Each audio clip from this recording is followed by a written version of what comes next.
मैंने कक्षा 10वीं का सिलेबस अपलोड कर दिया था, जिसमें मैंने सभी विषयों का सिलेबस आपको बता दिया है। उसी में एक विद्यार्थी का कमेंट आता है, एक बच्चा उसमें कमेंट करके कहता है कि सर ऐसे क्वेश्चन अपलोड कीजिए जो कि परीक्षा में आए, एच इट इज हमें देखने को मिले। तो भाई आपकी जो व्याकरण है ना, लगभग मैंने आपका पेपर जो देखा है ना, 15 से ज़्यादा नंबर की है ना, 15 से ज़्यादा नंबर की कुल मिलाकर के व्याकरण पूछी जाती है।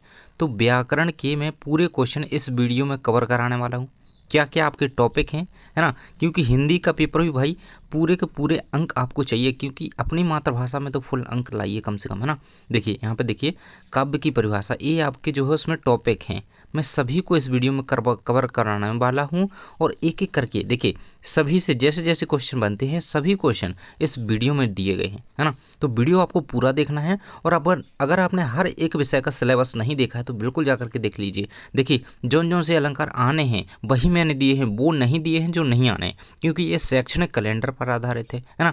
सिलेबस के अकॉर्डिंग है, कोई दिक्कत नहीं है कि ये आएगा कि नहीं, बिल्कुल आएगा, है ना। चलिए हम स्टार्ट कर लेते हैं और देख लेते हैं कि आपके क्वेश्चन किस प्रकार रहेंगे। देखिए यहाँ पे सबसे पहले आपका मैंने ऊपर दिखाया कि काव्य परिभाषा एवं वेद। तो काव्य है आपके में कौन से काव्य हैं, देखिए तो काव्य की परिभाषा बहुत ही ज़्यादा इंपॉर्टेंट है, और ये कई बार पूछी गई है कि आचार्य विश्वनाथ के अनुसार काव्य की परिभाषा है, या फिर रसात्मकम वाक्यम खालिस्तान आ जाता है, तो वहाँ पे आपको काव्यम भरना होता है। देखिए हर तरीके से क्वेश्चन को देख के चलेंगे तो आप आसानी से कर पाएंगे। ये बहुत इंपॉर्टेंट लाइन है, रसात्मकम वाक्यम काव्यम, ये काव्य की परिभाषा है ना। बिल्कुल से याद रखिए, बहुत ज़्यादा इंपॉर्टेंट है। इसका अर्थ क्या होता है, रसयुक्त वाक्य ही काव्य है, रसात्मकम वाक्यम काव्यम, अर्थात रसयुक्त वाक्य ही काव्य है। इसके बाद है हिंदी साहित्य में काव्य के दो भेद मिलते हैं, भेद भी पूछे गए हैं कई बार काव्य के। तो दृश्य काव्य और श्रव्य काव्य। और दृश्य काव्य को आप समझ सकते हैं जिसे हम देख सकते हैं, श्रव्य काव्य जिसे हम सुन सकते हैं, है ना। तो ये तो आसानी से आप पर बन जाएंगे, है ना। जिस काव्य रचना को हम आँखों से देखने और कानों से सुनते हैं उसे दृश्य काव्य कहते हैं। जिस काव्य रचना का हम सुनकर रसास्वादन करते हैं, यानी कि केवल सुन सकते हैं, वो श्रव्य काव्य है। दृश्य काव्य को हम देख और सुन दोनों कर सकते हैं ना। इसके बाद है प्रबंध काव्य और मुक्तक काव्य में अंतर लिखिए। देखिए कई बार क्या आ जाता है, इन काव्य के इनके भेद पूछ लिए जाते हैं ये दोनों, है ना, कि काव्य के भेद तो यही आपको लिखने होंगे। और फिर प्रबंध काव्य और मुक्तक काव्य में अंतर आ जाता है ना, तो अंतर आपका 2 अंक में पूछा जाता है। बिल्कुल से इसे कंप्लीट कर लेना, क्योंकि आपका 2 नंबर का प्रश्न बनेगा ही बनेगा, है ना। देखिए यहाँ पे उत्तर में देख सकते हैं, प्रबंध काव्य में छंद एक कथा सूत्र में पिरोए हुए होते हैं, जबकि मुक्तक काव्य में छंद एक दूसरे से स्वतंत्र होते हैं। मुक्त है ना, उसका नाम है क्या, मुक्त काव्य, मुक्तक काव्य। इसमें क्या है, एक दूसरे से स्वतंत्र होते हैं, यानी कि एक दूसरे से मुक्त होते हैं। तो प्रबंध काव्य में कथा सूत्र में पिरोए, प्रबंध है ना, उसमें उनका प्रबंध रहता है, बंधे हुए होते हैं, पिरोए हुए होते हैं, है ना। इसके बाद सेकंड पॉइंट है, प्रबंध काव्य में किसी एक व्यक्ति के जीवन चरित्र का वर्णन होता है, जबकि मुक्त काव्य में किसी अनुभूति, कल्पना या भाव का चित्रण होता है। भाई इसमें है ना, इसमें किसी व्यक्ति विशेष का वर्णन होता है, जबकि मुक्त काव्य में क्या किया जाता है, अपनी जो अनुभूति हुई, अपनी भावनाएं हुई, कल्पनाएं हुई, है ना, उनका जो है वर्णन यहाँ पे मुक्त काव्य में किया जाता है। तो ये याद रखिएगा। इसके बाद बढ़ते लेते हैं बहुत ही ज़्यादा इंपॉर्टेंट क्वेश्चन। मैं कह लूँ कि ये इतना मोस्ट इंपॉर्टेंट क्वेश्चन है, लगभग हर बार ये परीक्षा में आता है। बोर्ड परीक्षा के लिए तो ये बिल्कुल 7 स्टार क्वेश्चन का हूँ, तो बहुत ही ज़्यादा इंपॉर्टेंट है। महाकाव्य एवं खंड काव्य में अंतर, है ना, बहुत ज़्यादा इंपॉर्टेंट क्वेश्चन है, लगभग हर वर्ष ये पेपर में क्वेश्चन आता है। देखिए पहला क्वेश्चन क्या है, पहला इसमें अंतर क्या रहेगा, महाकाव्य की कथा वस्तु विस्तृत रहती है। देखिए 2 नंबर में ही आएगा। मैंने यहाँ पे 5 अंतर दे दिए हैं ताकि आपको जो भी 2 सरल लगें वो याद कर लें आप। देखिए पहला अंतर है, महाकाव्य की कथा वस्तु विस्तृत होती है, क्योंकि उसका नाम महाकाव्य बहुत बड़ा काव्य है ना, क्योंकि खंड काव्य की कथा वस्तु क्या होती है, सीमित होती है। महाकाव्य में अनेक पात्र होते हैं। भाई जब कथा वस्तु विस्तृत है तो अनेक पात्र तो होंगे ही, जब वो बड़ा है तो उसमें ज़्यादा लोग तो होंगे ही, है ना। खंड काव्य में पात्रों की संख्या सीमित रहती है। अगला अंतर क्या रहेगा, महाकाव्य में सभी रसों का समावेश होता है। अब भाई ज़्यादा विस्तृत रहेगा तो उसमें अन्य कई सारे रस प्रयोग किए जाएंगे, परंतु खंड काव्य में जो है ऐसा नहीं है, उसमें कम रसों का, है ना। महाकाव्य में सभी आ ही जाएंगे, है ना, किसी एक का इसमें हो सकता है। इसके बाद हम महाकाव्य में 8 से अधिक सर्ग होते हैं। ये बहुत ज़्यादा इंपॉर्टेंट ऑब्जेक्टिव क्वेश्चन है भाई, कि महाकाव्य में खालिस्तान सर्ग होते हैं, है ना, तो 8 सर्ग होते हैं, जरूर से याद रखना। ये ऑब्जेक्टिव 100% आता है, कई बार आया है बिल्कुल, है ना। तो महाकाव्य में सर्गों की संख्या कितनी है, 8, है ना, परंतु खंड काव्य में सर्गों की संख्या कम रहती है। इसके बाद है, महाकाव्य में अनेक छंदों का प्रयोग होता है, परंतु खंड काव्य में ऐसा एक ही छंद का प्रयोग होता है। इस तरीके से आप लिख देंगे। इसके बाद है, ये देखिए ये 2 नंबर में क्वेश्चन आता है ऐसा, है ना। 3 महाकाव्यों के नाम उनके रचना सहित लिखिए। आता है ना क्वेश्चन, आप लोग बिल्कुल से प्रीवियस ईयर पेपर देखिए, आपको वहाँ से आइडिया लग जाएगा कि क्वेश्चन कैसे आते हैं। मैं उसी तरीके के क्वेश्चन बताता हूँ जो कि आते हैं, है ना। तो क्वेश्चन आता है कि किन्हीं 2 महाकाव्यकारों के नाम उनके रचनाकार सहित लिखिए। तो यहाँ पे देख सकते हैं रामचरितमानस गोस्वामी तुलसीदास, पद्मावत जो कि मलक मोहम्मद जायसी का है, साकेत जो हो जाएगा मैथिली शरण गुप्त का, और कामायनी लिख सकते हैं आप एक जयशंकर प्रसाद का, है ना। कामायनी एक महाकाव्य है, इस तरीके से आप लिख सकते हैं जयशंकर प्रसाद का, है ना। तो आप एक भी कंप्लीट कर लीजिएगा, बहुत ज़्यादा इंपॉर्टेंट है, 2 नंबर में क्वेश्चन हमेशा आता है। इसके बाद है महाकाव्य किसे कहते हैं। देखिए ऐसा क्वेश्चन तो बहुत कम आता है कि महाकाव्य किसे कहते हैं, लेकिन फिर भी आपको पता होना चाहिए, है ना। भव्य काव्यांतर्गत ऐसे दीर्घ प्रबंध को महाकाव्य कहते हैं जिसमें उत्कृष्ट गुण संपन्न किसी महानायक की घटना, है ना, महानायक की संपूर्ण जीवन का चरित्र चित्रण हो, विस्तृत वर्णन हो, है ना, तो उसे जो है महाकाव्य कहते हैं। और जैसे कि रामचरितमानस, और ये भी उदाहरण में आप लिख सकते हैं, साकेत हो गया, पद्मावत हो गया, है ना। इसके बाद बढ़ते हैं अगले क्वेश्चन की ओर। देखिए वही क्वेश्चन, इसमें खंड काव्यों के 2 खंड काव्यों के नाम उनके रचनाकारों सहित लिखिए। भाई 2 नंबर में बहुत ज़्यादा इंपॉर्टेंट क्वेश्चन है। ग्रंथि, है ना, ये महाकाव्य के जो रचनाकार पूछे जाते हैं उसी के अथवा में क्वेश्चन पूछ लिया जाता है। ग्रंथि जो है एक जो है खंड काव्य है जो कि सुमित्रानंद पंत ने लिखा है। पंचवटी मैथिली शरण द्वारा है, रचित है। और नरोत्तम दास का आप सुदामा चरित याद कर सकते हैं जो कि एक खंड काव्य ही है। इसके बाद है आपका रस के अंगों के नाम लिखिए। भाई रस के अंगों के नाम भले ना पूछे जाए, लेकिन रस के अंगों के मतलब रस के अंग कितने होते हैं, ऐसे क्वेश्चन आ जाता है ना। रस के अंग खाली स्थान है ना, रस के अंग हैं, ऑप्शन दे दिए 2 3 3 4, है ना। तो 4 आपका राइट आंसर रहेगा। बिल्कुल से याद रखिए, रस के अंग 4 होते हैं, स्थायी भाव, विवाह अनुभाव, संचारी भाव। अगला क्वेश्चन आपका दिया गया है प्रश्न संख्या, ये रहेगी आपके छंद के कितने भेद होते हैं।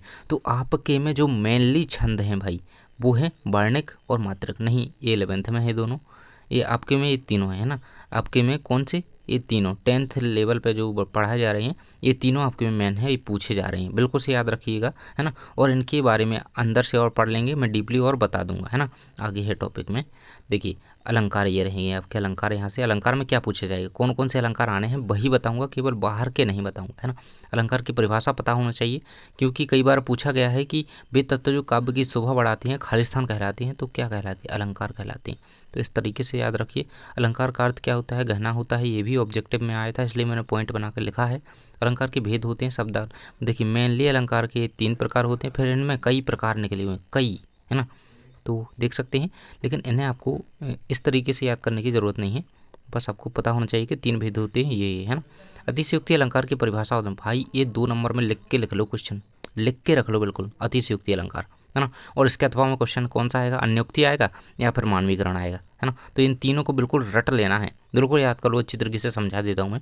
अतिशयोक्ति अलंकार काव्य में जहाँ पर किसी वस्तु या व्यक्ति का स्वाभाविकता से अधिक बढ़ा चढ़ाकर, देखिए जिस काव्य रचना में बढ़ा चढ़ा करके वर्णन किया जाए, मतलब जितना उसका मतलब वो नहीं होना चाहिए उसका वर्णन, उससे अधिक अधिक कह करके वर्णन किया जाए, वहाँ क्या होता है, अतिशयोक्ति अलंकार होता है। जैसे कि उदाहरण के दौरान हम समझेंगे, देखो दो दो मेघ बरसते मैं प्यासी की प्यासी, है ना।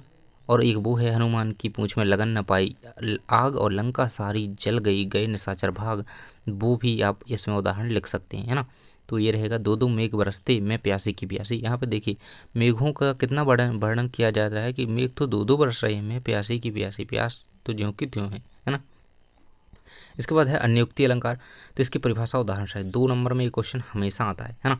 अन्योक्ति अलंकार रहेगा, काव्य में जहाँ पर अप्रस्तुत कथन के द्वारा प्रस्तुत का बोध हो वहाँ पर अन्योक्ति अलंकार होता है। तो माली आवत देखकर कलियन करी पुकार, फूले फूले चुन लिए कलहे हमारी बार, ये इसका उदाहरण रहेगा। बिल्कुल उदाहरण याद रखिए, 2 नंबर का क्वेश्चन आपका जो है कंप्लीट होता है अन्योक्ति अलंकार का। इसके बाद अगला क्वेश्चन आपका दिया गया है, देखिए यहाँ पे इसका जो है भावार्थ भी बताया गया है उदाहरण का। काल कलियाँ हैं जो कि युवक उक्त उदाहरण में माली है ना। चलिए देख लेते हैं अगला क्वेश्चन, इसे आप देख लेंगे। इसके बाद है मानवीकरण अलंकार की परिभाषा उदाहरण से लिखे। भाई 2023 में आपका ये पूछा गया था क्वेश्चन में, है आया था। आपके जो पेपर होते हैं त्रैमासिक हो या अर्धवार्षिक अभ्यास प्रश्न पत्र या फिर वार्षिक में, है ना। तो बिल्कुल से याद रखिए, बहुत ज़्यादा इंपॉर्टेंट है। जब प्राकृतिक वस्तुओं जैसे पेड़ पौधे बादल आदि को मानवीय भावनाओं को जोड़ करके से मतलब काव्य में लिखा जाता है, तो वहाँ पे यानी निर्जीव चीज़ों में सजीव होना दर्शाया जाए। यानी कि जब प्राकृतिक चीज़ों का, है ना, जो पेड़ पौधे हो गए, जैसे बादल हो गया, है ना, पेड़ पौधे हो गए, तो उनमें ना अपनी भावनाओं को प्रस्तुत करते हुए कवि जब वो रचना करता है तो उसे क्या वहाँ क्या अलंकार होता है, मानवीकरण, है ना। मतलब इन चीज़ों का जो है, निर्जीव चीज़ों का, कई निर्जीव का कई सजीवों का यहाँ पे क्या किया जा रहा है, मानवीकरण किया जा रहा है, तो वो यहाँ पे मानवीकरण अलंकार होगा। जैसे उदाहरण देखेंगे, फूले हंसें कलियाँ मुस्काई, है ना, फूल हंसें, देखिए ये अपना एक भाव है ना, हंसना अपना एक भाव है, मुस्काना अपना एक भाव है। जैसे कि कलियाँ कलियाँ हो गई, ये प्रकृति से जुड़ी हुई, फूल प्रकृति से जुड़े हुए, इनसे जोड़ा जा रहा है कहीं ना कहीं, है ना। तो ये यहाँ पे क्या, इसको मानवीय भावनाओं से जोड़ने की बात की जा रही है, तो यहाँ पे मानवीकरण अलंकार हो जाता है। देखिए कई बार क्वेश्चन आ जाता है, ये आपको लाइन दे दी जाएगी, फूल हंसें कलियाँ मुस्काई में कौन सा अलंकार है, तो मानवीकरण याद होना चाहिए, है ना। चलिए बढ़ते हैं, पुनरुक्ति प्रकाश अलंकार, है ना। देखेंगे जिस काव्य में क्रमशः शब्दों की आवृत्ति एक समान होती है किंतु अर्थ की भिन्नता नहीं होती, उसे पुनरुक्ति प्रकाश अलंकार कहते हैं। तो लिखन बैठी जाके सभी गही गही गरब गुरूर, इस तरीके से इसका उदाहरण रहेगा। इसके बाद देखिए रस की परिभाषा, रस में क्या क्वेश्चन आते हैं भाई, तो रस की परिभाषा भी आ सकती है कि रस की परिभाषा लिखी, है ना। वैसे तो रस की परिभाषा नहीं आती है, कौन सी, देखिए मैं आपको पॉइंट बताते जाता हूँ। रस के अंग मैंने ऊपर बता दिए, रस के 4 अंग होते हैं, बिल्कुल से याद रखना, ये बहुत इंपॉर्टेंट है, इसलिए लिख रहा हूँ बार बार, है ना। चलिए स्थायी भाव, देखिए रस के अंग कौन कौन से होते हैं, 1 2 3 और ये 4 दिए गए हैं, चारों दिए गए ना। तो रस के 4 अंग होते हैं, स्थायी भाव, संचारी भाव, विभाव, अनुभाव, है ना। तो और स्थायी संचारी भावों की संख्या कितनी है, 33 मानेंगे, याद रखिएगा, ये भी कई बार ऑब्जेक्टिव में आया है, इसी मैंने यहाँ पर लिखा है ऐसे, संचारी भाव की संख्या 33। देखिए इसके बाद आप देख सकते हैं स्थायी भाव और संचारी भाव में अंतर लिखिए, 2023 में ये पूछा गया था आपके पेपर में, और देख सकते हैं ये रहेगा आपका संचारी भाव और स्थायी भाव में अंतर। किस तरीके से देखेंगे, यहाँ पे संचारी भावों की संख्या मैंने ऊपर बताया 33 है और इनकी संख्या केवल 10 है ना, क्योंकि प्रत्येक रस का एक स्थायी भाव होता है, तो 10 रस हैं तो 10 स्थायी भाव। इसके बाद है ये स्थायी भाव के अंग हैं, ये संचारी भाव के अंग नहीं हैं। इस तरीके से आप पूरे अंतर याद कर लीजिए, कोई 2 आपको जरूर से याद कर लेनी चाहिए। इसके बाद है सभी रसों के स्थायी भाव उनके सामने दिए गए हैं। श्रृंगार का रति किसी का भी यहाँ पे पूछा जा सकता है, आपके एग्जाम में जरूर से आएगा। आपके मतलब 2 ऑब्जेक्टिव ऐसे आते हैं जिनमें ना पूछा ही जाता है कि इसका स्थायी भाव कौन सा है ना, तो आपको जरूर से याद होना चाहिए। परिभाषा आती है तो वहाँ पे भी आपको हेल्प करेगा लिखने में कि किस तरीके से आपको लिखना है ना।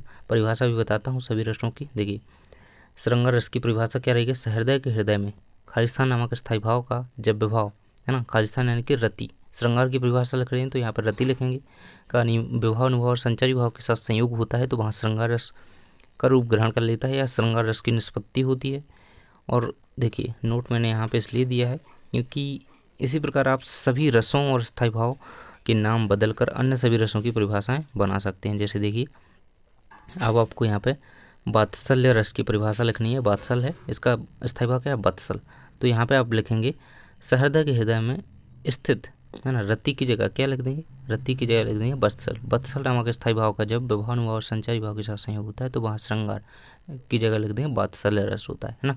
तो इस तरीके से आप सभी परिभाषाएं कर सकते हैं। 10 रसों की इसी तरीके से करेंगे, बस आपको ये स्थायी भाव चेंज करना है और रस का नाम चेंज करना है, ये हो जाएगी, है ना। बस इतनी याद कर लीजिए एक बार।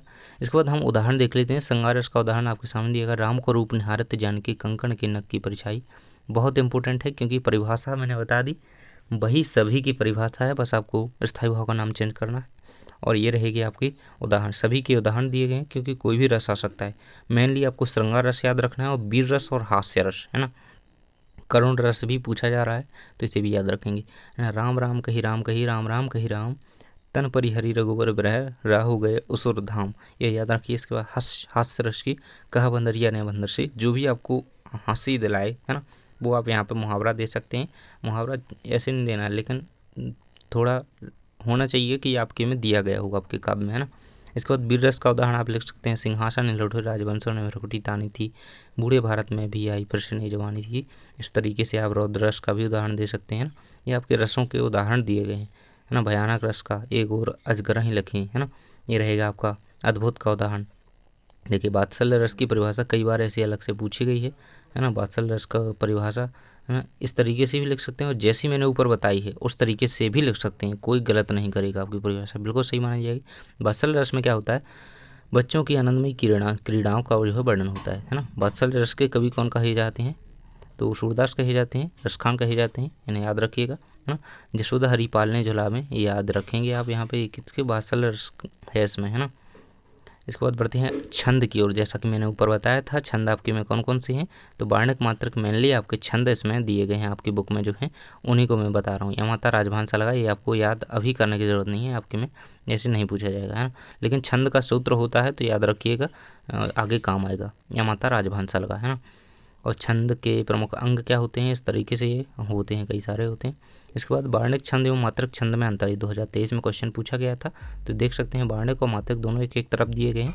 इस छंद में मात्रा की गणना की जाती है, इस छंद में वर्णों की गणना की जाती है। उदाहरण सबियक वित्त, दोहा चौपाई। इसके बाद चौपाई छंद की परिभाषा देखिए, उदाहरण सहित पूछी गई है, बहुत ज़्यादा इंपॉर्टेंट है, कई बार 3 नंबर में, कई बार 2 नंबर में, है ना। तो 2 नंबर में ज़्यादा ये क्वेश्चन आया है, तो 2 नंबर ही देखेंगे, 2 नंबर के रूप में क्वेश्चन। आपको परिभाषा याद होनी चाहिए और बस उदाहरण, और कोई दिक्कत नहीं है। देखिए परिभाषा किस तरीके से लिखना है, चौपाई मात्रक समछंद है ना, का एक भेद है। प्राकृत तथा अपभ्रंश के 16 मात्रा, चौपाई में कितनी मात्राएं होती हैं, तो 16 मात्राएं होती हैं। ये ऑब्जेक्टिव में क्वेश्चन आता है, याद रखेंगे, है ना। इसके बाद इसका जो है यहाँ पे दिया गया है उदाहरण, रघुकुल रीति सदा चली आई, प्राण जाई पर वचन आए। रामायण की कोई भी चौपाई आप यहाँ पे ले सकते हैं, बिल्कुल आपकी सही मानी जाएगी। इसके बाद दोहा छंद की परिभाषा उदाहरण से लिखिए, तो दोहा छंद में पहले और तीसरे चरण में, है ना, ये पहला चरण है और तीसरा चरण नीचे अगले पेज में दिया गया, मैं आपको दिखा देता हूँ।